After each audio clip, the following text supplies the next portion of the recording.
मंत्री जी, सबसे बड़ा चैलेंज जो आपके सामने आता हो, जो कि इतना बड़ा विभाग आप देखते हैं उत्तर प्रदेश, जहाँ 75 जनपदों में हर एक जनपद में इतने बड़े लेवल पर कृषि खेती होती है। देखिए, कोई चैलेंज नहीं है। हम जो योजनाएं हैं जी, उनको पूरी तरह ईमानदारी से किसानों तक पहुंचाने का काम कर रहे हैं।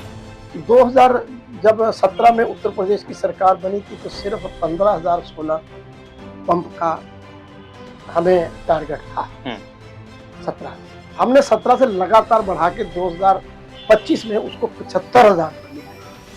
और जो युवा वर्ग है, जो युवा वर्ग, बड़ा युवा वर्ग जो वापस खेती की ओर अग्रसर हो रहा है, वापस किसान बन रहा है, जो एक पढ़ लिख कर MBA डिग्री लेने के बाद भी किसान बनकर जा रहा है, बड़ी बड़ी लाखों में टर्नओवर हो रहा है उसका, चाहे संबल की बात कर लें, जहाँ मशरूम उगा रहे हैं युवा वर्ग और करोड़ों में टर्नओवर ले रहे हैं। तो इसके लिए सरकार कितनी तत्परता से कार्य कर रही है, इनको आगे बढ़ाने दे रही है जी। सरकार उन्हें लोन भी दे रही है।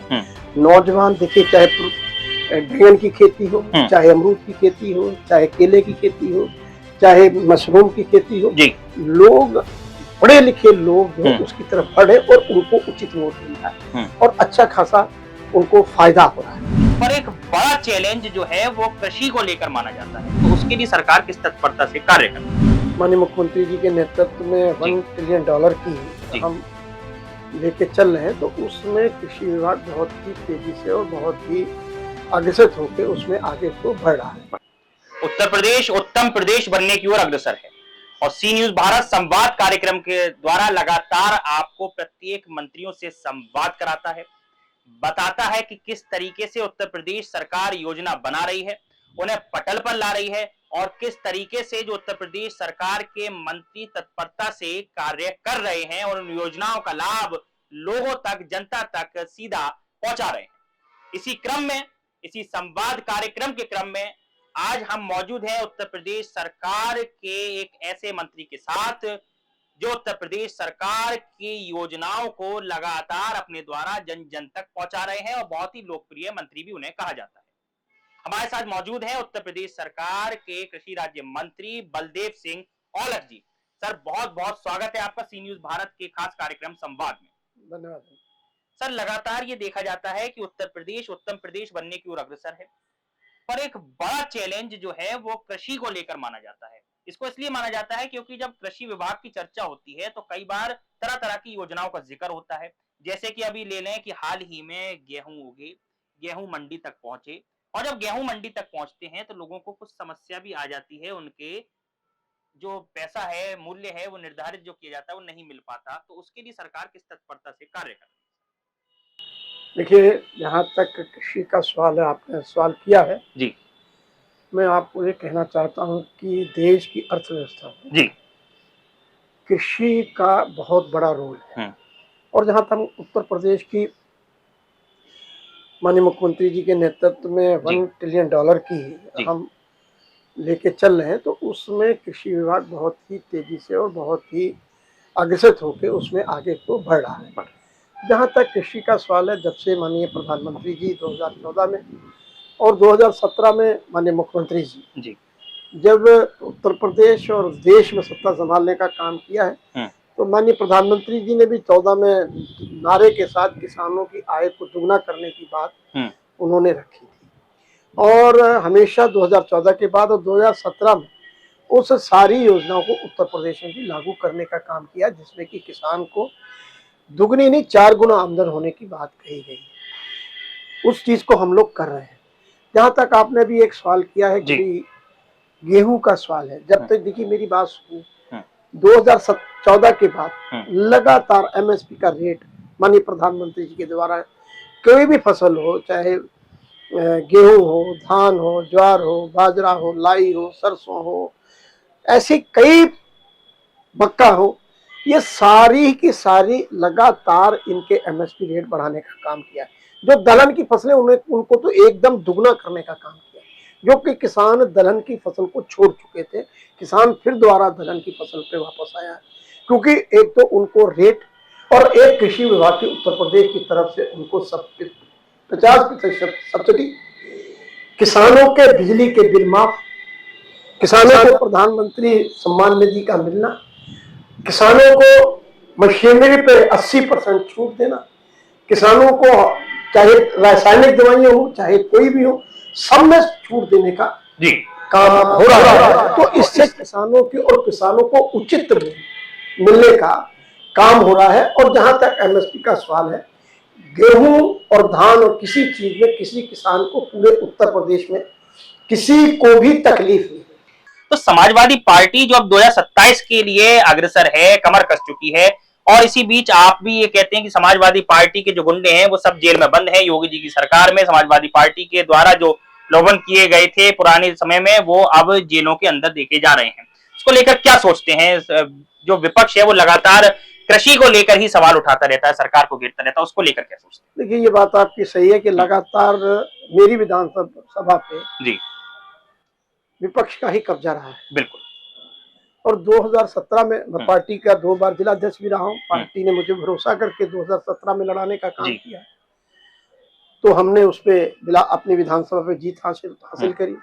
2022 में भी पार्टी के नेतृत्व ने हमको हमारे ऊपर भरोसा करके दिया, 22 को भी हम लोग जीते। देखिए, ये मेन कारण क्या है कि जो माननीय प्रधानमंत्री जी की योजनाएं हो या उत्तर प्रदेश की माननीय मुख्यमंत्री की योजना, इन हमारे महान लीडरों ने इन योजनाओं को घर तक पहुंचाने का काम किया है, नीचे पहुंचाने का काम किया है।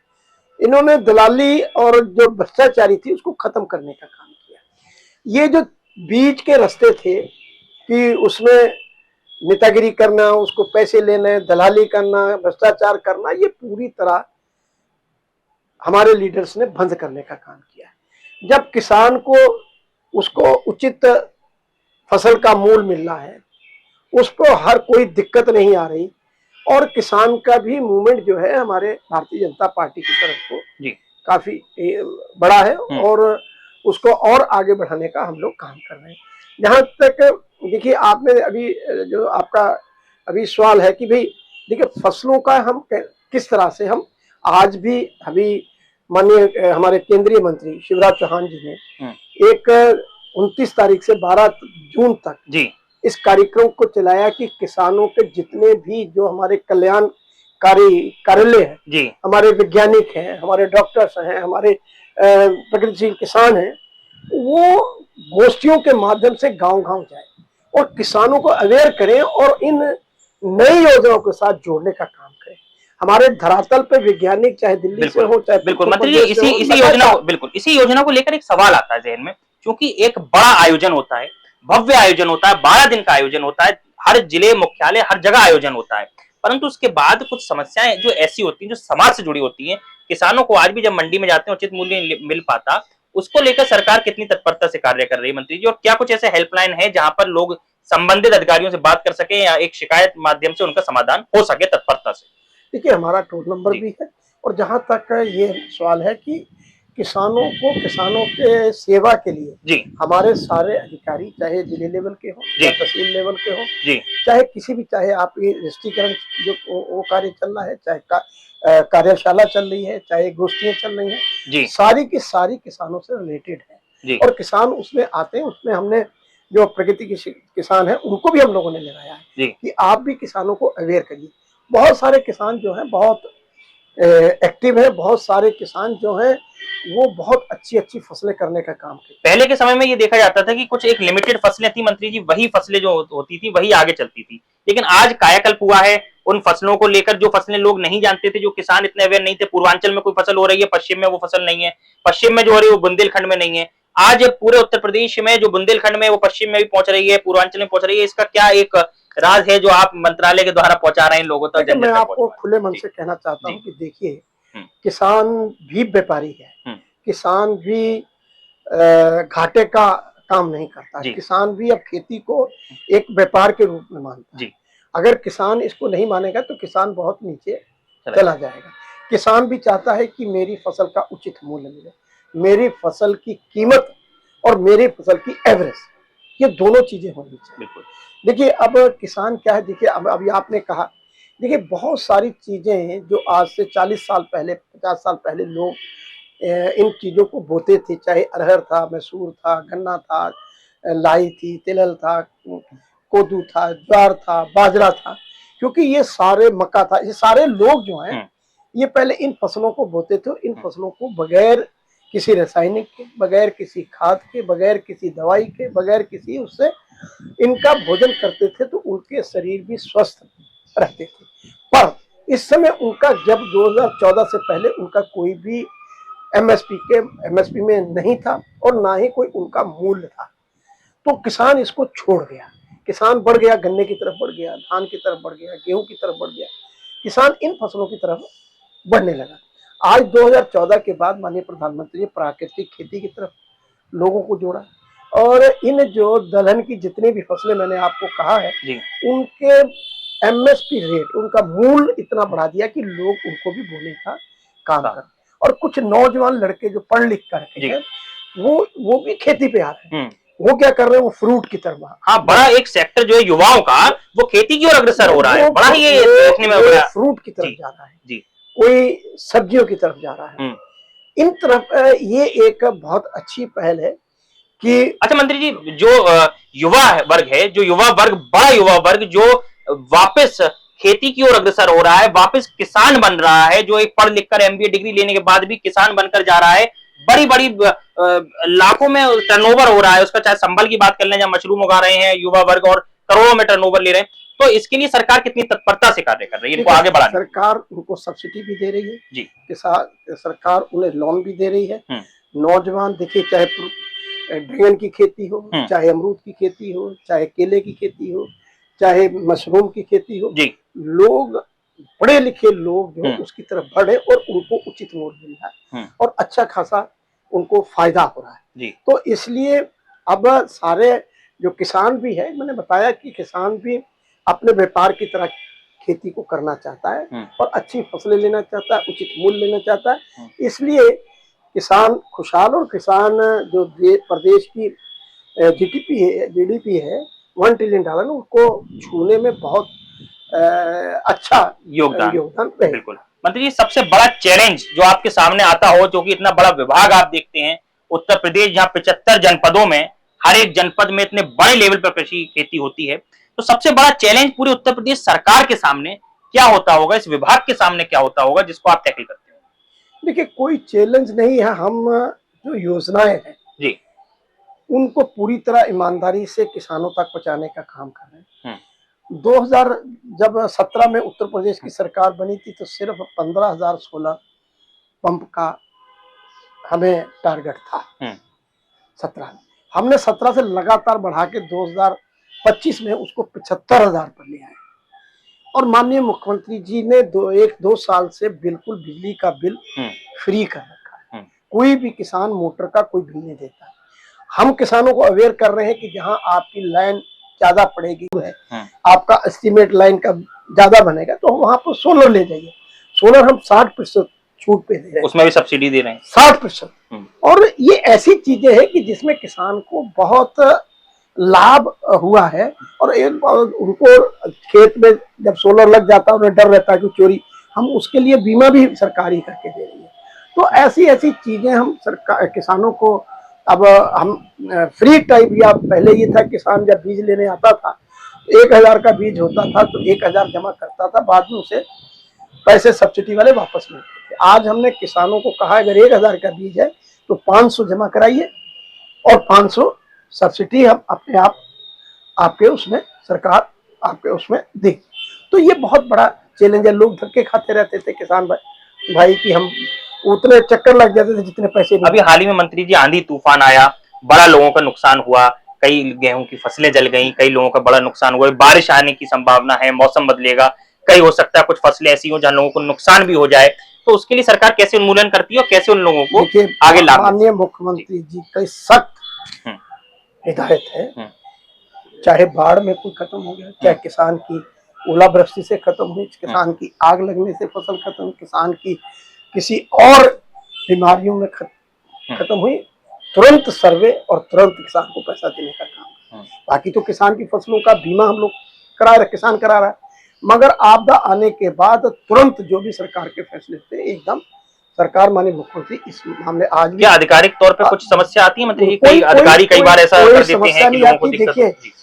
मुख्यमंत्री जी का पूरा प्रेशर है हम्म। अधिकारियों पर।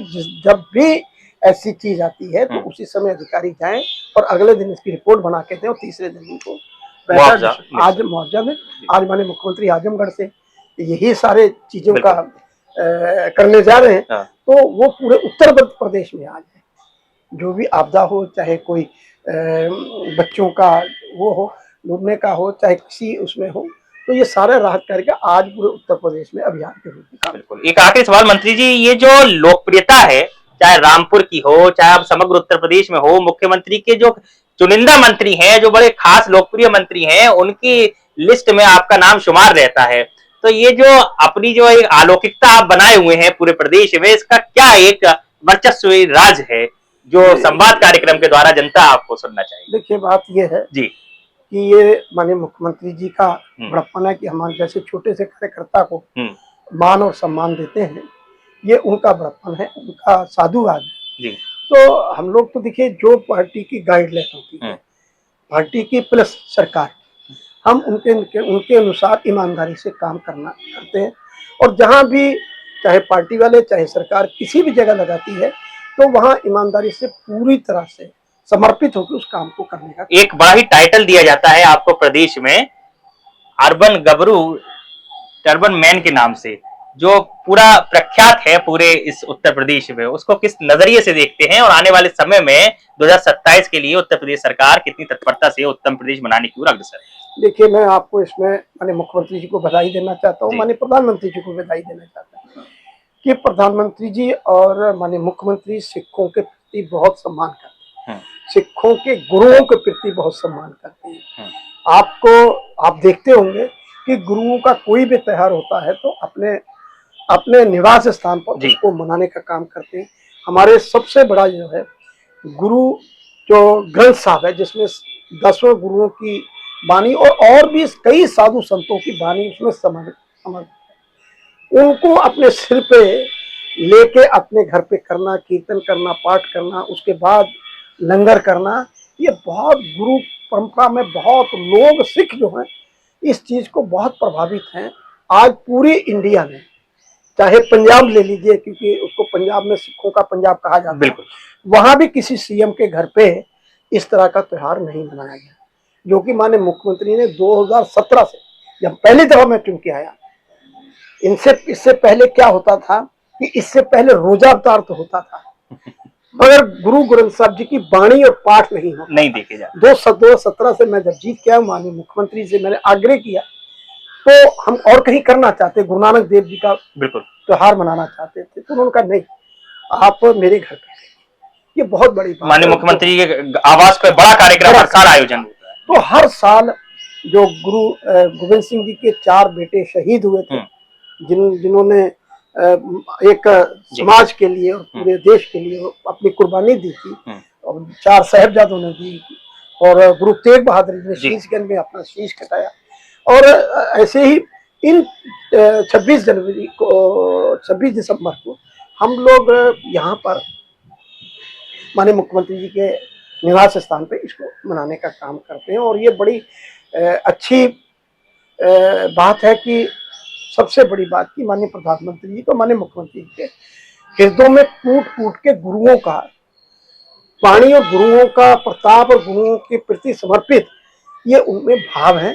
तो इससे बड़ा और क्या हो सकता है। बिल्कुल, आप थे हमारे साथ उत्तर प्रदेश सरकार के मंत्री बलदेव सिंह औलख जी। सर, बहुत बहुत शुक्रिया भारत के संवाद कार्यक्रम में हमारे साथ बात करने के लिए। आप देखिए किस तरीके से उत्तर प्रदेश सरकार बनने की ओर अग्रसर है, लगातार उत्तर प्रदेश सरकार कार्यबद्ध है, और लगातार हम संवाद कार्यक्रम के द्वारा आपको दिखा रहे हैं कि मंत्री किस तरीके से उत्तर प्रदेश सरकार में अपना कार्य कर रहे हैं। फिलहाल के लिए इतना ही। देश और दुनिया तमाम खबरों के लिए आप देखते हैं सी न्यूज़ भारत।